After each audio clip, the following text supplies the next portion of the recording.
حضرت عباس سے کسی نے کہا تھا اللہ کی سب سے بڑی نعمت، تو بخاری اٹھانا، فرمانے لگے محمد نعمت اللہ، بخاری ہے بخاری، فرمایا محمد اللہ کی سب سے بڑی نعمت، صلی اللہ ہو، یہ سب سے بڑی نعمت ہے۔ کچھ کر تو صحیح نہ یار۔ ایک مجھے کہنے لگا نہیں وہ 9 ربیع الاول کو آئے تھے، تو میں نے کہا 9 کو میلاد مناؤ، کوئی مسئلہ نہیں، 9 کو میلاد مناؤ، کوئی مسئلہ ہی نہیں، ہم تو سارا سال مناتے ہیں، بس 9 کو مناؤ نا بھائی۔ کون کہتا ہے عید نہیں ہم کہتے؟ میں نے کہا چلو جشن میلاد کہہ لیا کرو، میلاد ہی کہہ لو، یہ کہہ لو، تم نے خوشی منانی ہے تو محفل میلاد کہہ لو، نہ عید کہو، عیدیں 2 ہی ہیں۔ میں نے کہا نہیں وہ بھی تیری غلطی ہے، میرے نبی نے کہا ہر جمعہ میری امت کی عید ہے۔ اور قرآن پاک پڑھ، قرآن پاک پڑھ، حضرت عیسیٰ کہتے تھے یا اللہ جب تم من و سلوہ نازل کرے گا وہ دن ہمارے لیے عید کا دن ہوگا۔ اور سیاستہ پڑھ، حضرت عمر کہا کرتے تھے جس دن دین مکمل ہوا یوم اکملت، جس دن دین مکمل ہوا یوم اکملت لکم، یہ آیتیں نازل ہوئی، تو فرمایا وہ دن ہمارے لیے عید کا دن تھا۔ یہودی ہمیں کہتے تھے کہ آیتیں ہم پہ آتی تو ہم عید مناتے، یہ بھی تیری غلطی ہے کہ عیدیں 2 ہی ہیں۔ رب جب بھی کسی کو دید کرائے وہ عید کا ہی دن ہوتا ہے، وہ عید کا ہی دن ہوتا ہے بھائی۔ ہمارے لیے سب سے بڑی عید یہ ہے، اس لیے کہ باقی عیدیں اسی عید کا صدقہ ہے، صلی اللہ تعالی علیہ۔ عید میلاد النبی پہ اظہار مسرت کرنا، خوشی کا اظہار کرنا، خوشی کا اظہار کرنا، یہ تو ایمانی تقاضا ہے، یہ تو روح کا تقاضا ہے، یہ تو اندر اچھلتا ہے۔ شریعت جتنی ہمیں اجازت دیتی ہے اتنا ہم کرتے ہیں، اور کوئی میلاد کی محفل میں کوئی ایسا کام نہیں ہوتا جو شریعت سے ٹکراتا ہو۔ پہلے کیا ہوتا ہے؟ تلاوت، منع ہے قرآن پڑھنا۔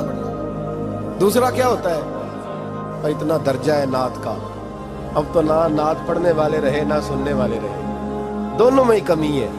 اور میں اکثر کہتا ہوں نعت پڑھنا اتنا کمال نہیں جتنا سننا کمال ہے۔ سننے والا کوئی ہونا چاہیے، نعت سننا زیادہ معنی رکھتی ہے۔ اس کی وجہ یہ ہے کہ نعت پڑھنا صحابہ کی سنت ہے اور سننا محمد مصطفیٰ کی سنت ہے۔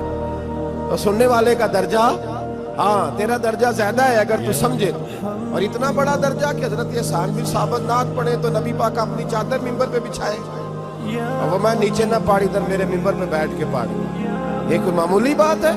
رسول اللہ کی نعت سننا، بلغ العلا بے کمال ہی کشفت دجا بے جمال ہی حسنت جمیع۔ شیخ سعدی کہتے ہیں 3 فقرے لکھے تو چوتھا ہوتا ہی نہیں تھا، میں سو گیا بڑا پریشان تھا کہ چوتھا فقرہ نہیں بن رہا۔ بلغ العلا بے کمال ہی کشفت دجا بے حسنت جمیع، چوتھا لکھا نہیں جاتا تھا، نیند آ گئی، میری آنکھ لگی تو محبوب کا دیدار ہوا۔ حضور نے فرمایا پریشان پڑے ہو؟ میں نے کہا محبوبہ 3 لکھے ہیں چوتھا بن ہی نہیں رہا۔ حضور نے فرمایا چل سنا نا مجھے، یہ چھوٹا نعت پڑھنا کوئی چھوٹا کام ہے؟ یہ تو ہم نے کھاتا ہی غلط لوگوں کو دے دیا ہے، وہ تو اس قابل ہی نہیں تھے کہ نعت سنی جاتی۔ بلغ العلا بے، شیخ سعدی کہتے ہیں میں سنانے لگا اور مصطفیٰ سننے لگا۔ بلغ العلا بے کمال ہی کشفت دجا بے جمال ہی حسنت جمیع خصال ہی، تو حضور نے فرمایا چل سعدی کہہ دے صلو علیہ وآلہ، کہہ دے صلو علیہ وآلہ۔ فرماتے میں کہتا جاتا تھا اور مصطفیٰ مسکراتے جاتے۔ کوئی چھوٹا درجہ ہے نعت تو ایمان ہے، نعت تو طاقت ہے، نعت تو تیری روح کو بیدار کرتی ہے، اور شرط ہے نعت ہو، شرط ہے، شرط یہ تقاضا ہے میں نعت ہو نہ ہو کہ نعت پڑھے نا۔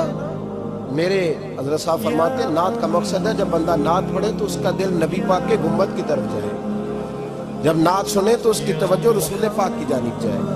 یہ نہ ہو کہ نعت سنے تو توجہ گانے کی جانب جائے، یہ نہ ہو کہ نعت ہو رہی ہو تو لوگ کہیں، میرے کان میں لوگ کہہ دیتے ہیں، آپ یقین کریں محفل میں بیٹھے لوگ کہتے ہیں فلانے گانے کی طرز میں لاندہ دے، تو کدھر گیا دھیان اس کا؟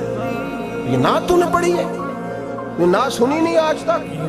ہاں اگر نعت پڑھنی ہو تو علامہ اقبال کی لکھی ہوئی پڑھا کر، اگر نعت پڑھنی ہو تو شیخ سعدی کی لکھی پڑھا کر، اگر نعت پڑھنی ہو تو حضرت احسان بن ثابت کی لکھی پڑھا کر۔ اور اگر تیرا دل کرے کہ نعت بھی ہو، جذبات بھی ہو، حسن بھی ہو، علم بھی ہو، عمل بھی ہو، قرآن بھی ہو، حدیث بھی ہو، تو پھر امام محمد رضا فاضل بریلوی کی پڑھا کر، پھر اعلیٰ حضرت کی پڑھا کر، تجھے پتہ چلے چمک تجھ سے پاتے ہیں سب پانے والے، میرا دل بھی چمکا دے چمکانے والے۔ اعلیٰ حضرت کہنے لگے یا رسول اللہ میری سفارش نہ کرو، ڈر لگتا ہے قیامت کی رات بڑی گہری ہے، سفارش نہ کرو، اس طرح کرو میرا بازو پکڑو اور جنت تک پہنچا کے آؤ، میرا بازو پکڑو اور جنت تک.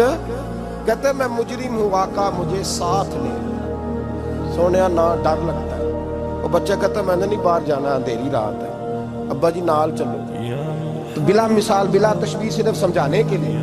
کسی کوئی بڑا ساتھ ہو تو ڈر نہیں لگتا.